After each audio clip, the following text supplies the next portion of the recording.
Assalamualaikum warahmatullahi wabarakatuh. Waalaikumsalam warahmatullahi wabarakatuh. Mitra Rumah Sakit Umum Aisyah Muntilan, jumpa lagi bersama kami dalam kegiatan Health Talk dalam rangka menyambut Ramadan. Bersama saya, Imam Hardani, Humas Rumah Sakit Umum Aisyah Muntilan. Bersama saya pada hari ini, Agus dari Binroh Rumah Sakit Umum Aisyah Muntilan. Semoga kita tetap diberikan kesehatan, diberikan kekuatan untuk menjalani Ramadan ini. Nah, bersama saya hari ini bagian Binroh Rumah Sakit Umum Aisyah Muntilan, kita akan bincang-bincang sedikit tentang pantau Ramadan. Oke, Pak Agus, ini tahun ini hijrah keberapa ya Pak Agus ya? Tahun ini hijriahnya sampai ke 1446 Hijriah. Oh, berarti sudah 1446 Hijriah. Tidak terasa tahun lalu kita juga ada Health Talk ya? Iya. Menyambut Ramadan. Semoga kita tetap diberikan kesehatan dan kekuatan untuk melaksanakan ibadah tersebut. Tentunya mitra semua butuh nih asupan, tips-tips nanti kira-kira supaya ibadah puasa kita nanti kita jalankan dalam keadaan yang sehat walafiat. Nanti kita bincang-bincang tentang persiapan nih Pak Gus ya. Iya. Kira-kira persiapannya apa saja ya Pak Gus ya? Ada beberapa hal yang perlu disiapkan, ada paling tidak ada lima persiapan ya? Iya, 5 persiapan. Apa perlu sebutkan langsung apa sekalian dengan penjelasan? Ya, lebih enaknya mungkin disebutkan dan dijelaskan ya. Nanti kita ulang lagi di bagian akhir biar lebih jelas. Gimana Pak Gus? Untuk persiapan Ramadan itu yang pertama itu persiapan ruhiyah. Hati, iya. Kemudian yang kedua persiapan amaliyah. Kemudian yang ketiga persiapan ilmiah. Kemudian yang keempat persiapan maliyah. Dan yang terakhir adalah persiapan jasadiyah. Itu Pak Dani. Oh, berarti ada 5 persiapan yang harus kita siapkan untuk melaksanakan ibadah puasa. Apa saja tuh? Penjelasannya bukan Pak Gus? Kalau persiapan ruhiyah itu maksudnya adalah hendaknya seorang muslim itu semakin berusaha menjaga hatinya dari segala perbuatan yang dapat merusak kesucian hati. Di antaranya amal yang dianjurkan adalah selalu menjaga niat agar tidak menyimpang, niatnya lurus. Niatnya lurus. Iya. Betapa banyak amalan yang tampak sepele Pak Dani, namun menjadi besar pahalanya disebabkan niatnya yang benar. Maka hendaknya setiap aktivitas baik kita diniatkan semata-mata hanya karena untuk mengharap ridho Allah Subhanahu wa taala. Walaupun hanya sekedar menyingkirkan duri di jalan, itu memberikan manfaat yang besar untuk pejalan kaki yang berikutnya, dan juga memberikan minum hewan atau yang lain. Itu yang pertama. Kemudian yang kedua yaitu persiapan amaliyah. Maksudnya hendaknya seorang muslim itu menyusun rencana apa saja yang harus menjadi target di bulan suci Ramadan. Misalnya ingin membaca Al-Quran, khatam 30 juz sampai berapa kali. Kemudian memberikan makan kepada fakir miskin, kemudian anak yatim piatu, kemudian anak jalanan dan sebagainya. Ada lagi niat kita untuk tidak bolong sholat tarawehnya Pak Dani. Kemudian melunasi hutang orang yang kesulitan dan sebagainya. Target-target tersebut perlu disiapkan agar menjadi panduan dan motivasi kita selama berada di bulan suci Ramadan. Kemudian yang ketiga yaitu persiapan ilmiah. Maksudnya adalah hendaknya seorang muslim membekali dirinya dengan ilmu seputar Ramadan dengan sebanyak mungkin. Baik itu ilmu sebelum, ketika, ataupun sesudah Ramadan. Hendaknya muslim menguasai ilmu-ilmu tersebut. Hal ini sebagai wujud bahwa kita betul-betul senang dan gembira menyambut bulan suci Ramadan dan tidak ingin melewatkan begitu saja,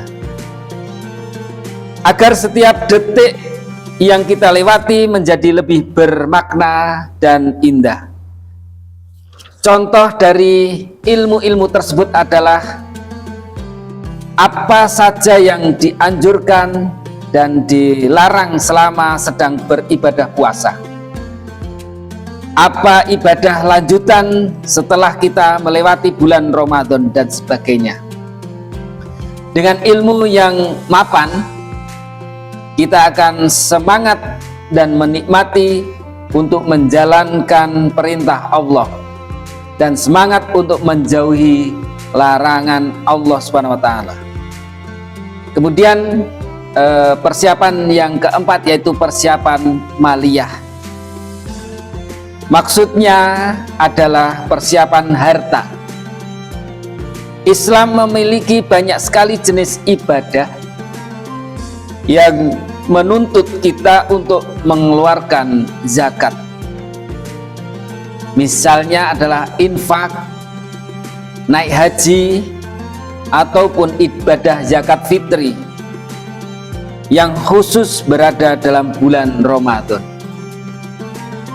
Jika kita tidak memiliki harta, maka kita tidak akan bisa untuk beribadah tersebut.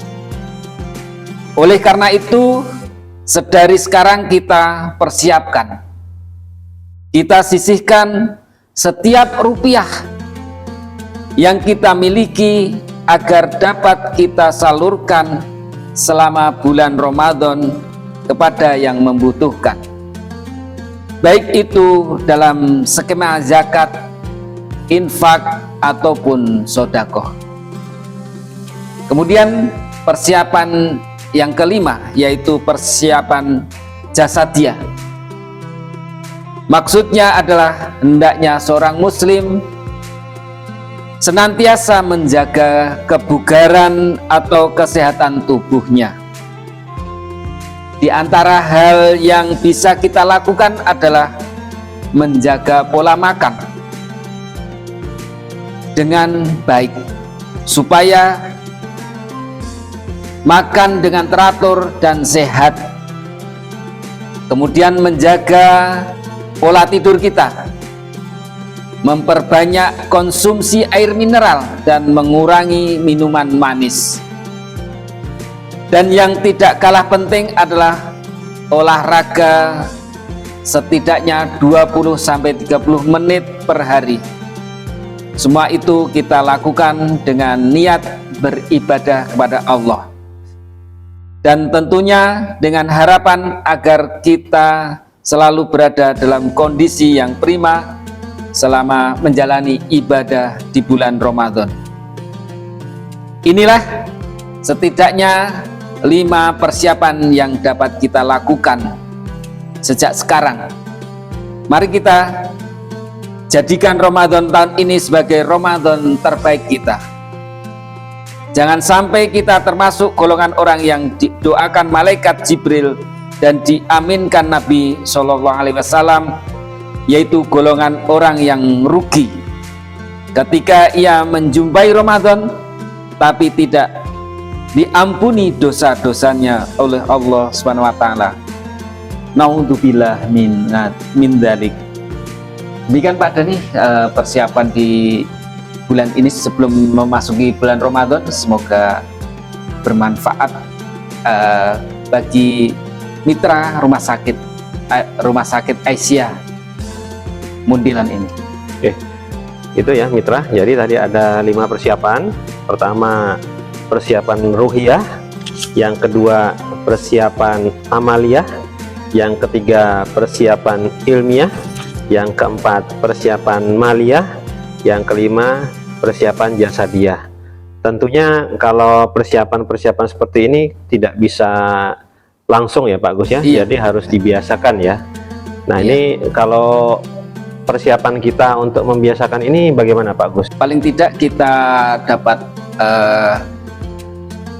berpuasa Senin Kemis. Berpuasa Senin Kemis, Senin ya, Kemis kita menjaga pola makannya, menjaga pola makan ya, ya.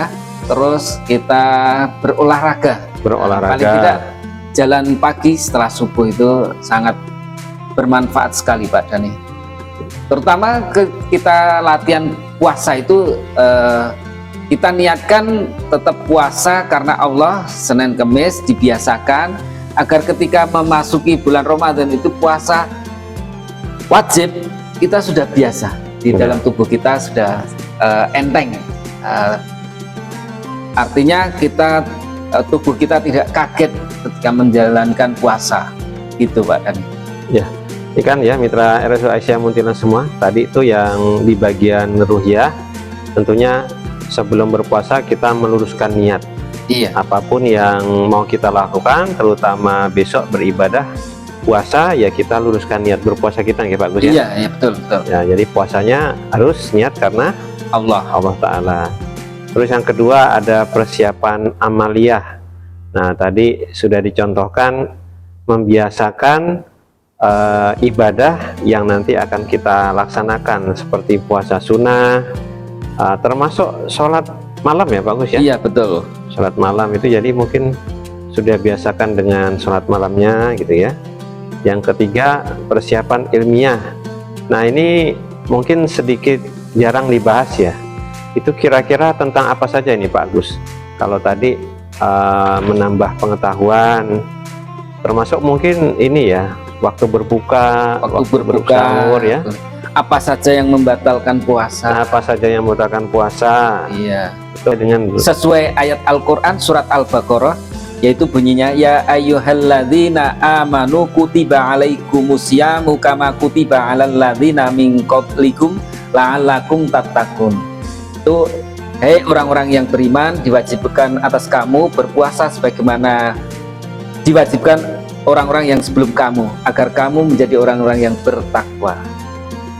Itu Pak Dani, itu dasar kita mencari ilmunya. Kemudian ada yang bertanya itu apa saja yang membatalkan puasa.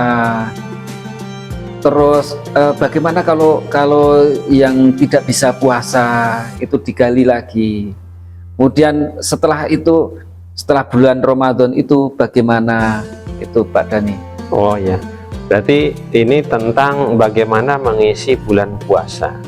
Tentunya kalau kita sudah persiapan secara ilmu, tadi sudah disampaikan apa saja yang membatalkan puasa. Kalau kita tidak tahu apa yang membatalkan puasa, jangan-jangan puasa kita sudah batal. Terus yang kedua Iya, tadi menambah ilmu, termasuk belajar Al-Quran ya. Iya, Kan ada tadarus. tadarus. Nah jadi nanti di persiapan ilmiah kita persiapkan juga hal-hal yang mendukung. Yang ketiga, yang keempat tadi ada persiapan maliyah. Iya. Ini maliyah berarti tadi membahas soal zakat ya. Zakat, zakat mal. Zakat mal Zakat tentunya. fitrah juga. Zakat fitrah juga Iya. sesuai dengan kalau di bulan puasa itu kan ada kewajiban membayar zakat ya Pak Gus Zakat ya. fitrah. Nah, zakat fitrah itu zakat apa itu Pak Gus? Kalau zakat fitrah Pak Gus? Zakat fitrah itu kan tujuannya itu menyempurnakan ibadah kita. Itu ketika bulan Ramadan itu ada yang kurang sempurna puasanya, mungkin gelendeng, terus ada sholatnya niatnya kurang bagus, itu zakat fitrah itu tujuannya untuk menyempurnakan, itu mensucikan tubuh kita, mensucikan. Artinya fitri itu kan menjadi fitrah gitu. suci kembali. Oh ya, jadi itu mitra RSU Aisyah Muntilan, zakat fitrah selain karena kewajiban kita mengeluarkan zakat, itu juga untuk mensucikan diri kita. Dan tentunya tadi yang disampaikan menambal, ataupun apabila ada yang kurang dalam puasa kita, semoga bisa tertutup dengan zakat tersebut. Terus yang terakhir persiapan jasadiah. Nah ini kalau jasadiah kan berarti tubuh ya. Iya, Tubuh itu tadi bisa tetap berolahraga. Yang kedua mungkin makan minum terus tidur bisa dijaga ya. Dijaga pola makannya, Pola makannya, pola tidurnya juga.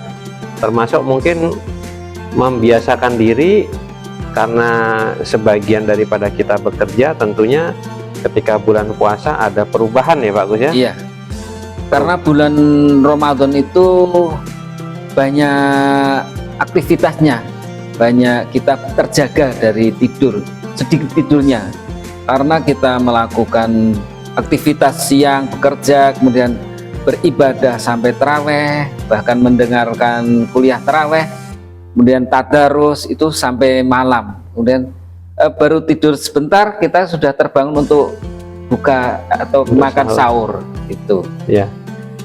Jadi itu pola tidurnya sedikit berubah karena ada kegiatan sholat malam, terus bangun untuk sahur. Nah ini kadang-kadang Pak Gus ya, itu kalau habis sahur sepertinya enak tidur ya, itu sebetulnya nggak bagus atau bagus ya Pak Gus ya? Kalau menurut kesehatan, kalau menurut agama juga nggak bagus itu setelah subuh. Kalau menurut kesehatan kan kalau makan terus tidur kan itu pembakarannya berkurang, tidak bisa terbakar, tidak bisa maksimal ya, tidak bisa maksimal tuh. Nah itu ya mitra RSUI Asia Muntilan. Jadi kalau setelah sahur sebaiknya ya memang tidak tidur, tetapi melakukan aktivitas lain yang insya Allah lebih berguna, mungkin dengan tadarus atau yang lain. Iya. Nah ini bagaimana kalau untuk anak-anak Pak Agus? Anak-anak ini kira-kira bagaimana mengajarinya untuk berpuasa Pak Agus?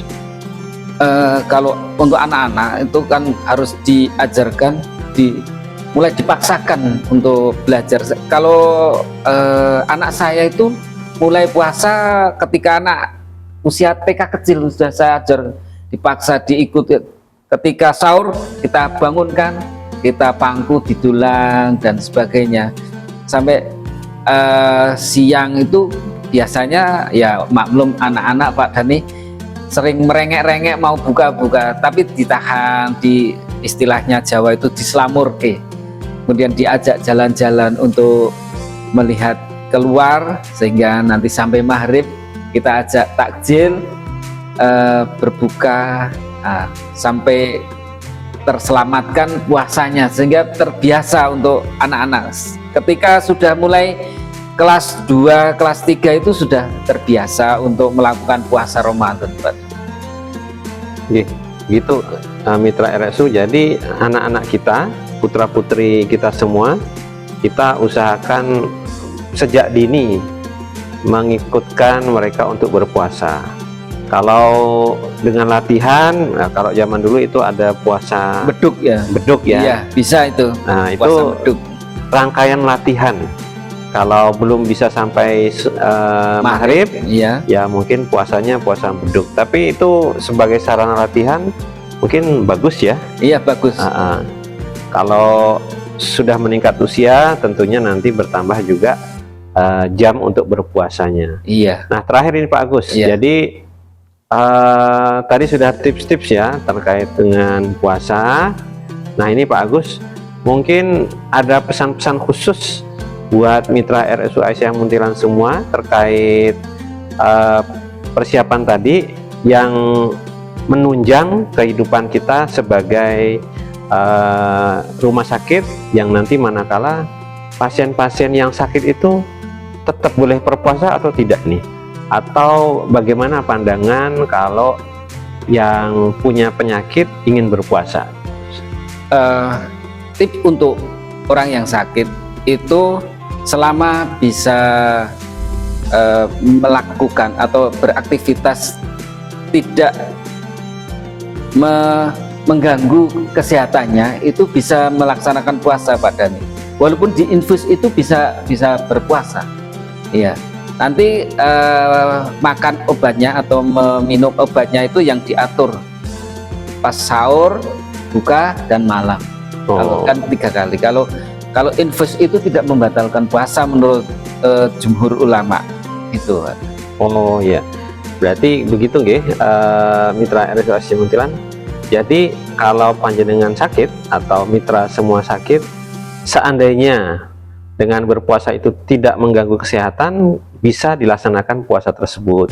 Tadi sudah disampaikan makan obatnya saja yang dirubah ya. Iya. Jadi makan obat sebelum sahur, Iya. terus ketika berbuka, dan yang terakhir ketika malam mungkin menjelang tidur. Iya. Jadi jangan khawatir mitra RSU Asia Muntilan, wah tidak bisa ikut puasa karena sakit. Nah ini ya sakitnya seperti apa dahulu ya, seperti apa dahulu. Kalau sakit yang masih bisa melaksanakan puasa, ayo kita laksanakan ibadah puasa kita tahun ini dengan sehat walafiat. Alhamdulillah. Itu ya Pak Gus ya. Iya. Ya, demikian mitra RSU Aisyah Muntilan. Dari kami, saya Imam Hadani di bagian Humas RSU Aisyah Muntilan bersama rekan saya Agus bin Roh Rumah Sakit Umum Aisyah Muntilan. Kami mengucapkan selamat menunaikan ibadah puasa 1446 Hijriah. Semoga amal ibadah kita diterima oleh Allah Subhanahu wa taala. Amin amin ya rabbal alamin. Mari kita tutup kajian hari ini dengan hamdalah dan doa kafaratul majlis bersama.